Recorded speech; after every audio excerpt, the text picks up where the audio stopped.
ఆవు పాలు తెచ్చి నీకు అర్పితము చేతునంటే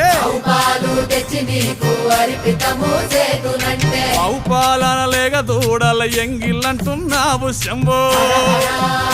ఓహో గట్టిగా అదే సాంబ శివ నీదు మహిమయన్నటికి తెలియదాయే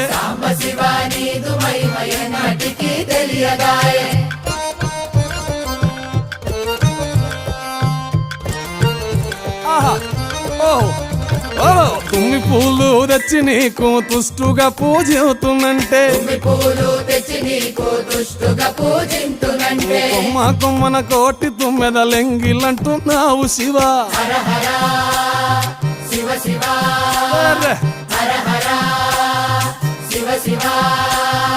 సాంబ శివ నీదు మహిమయన్నటికి తెలియ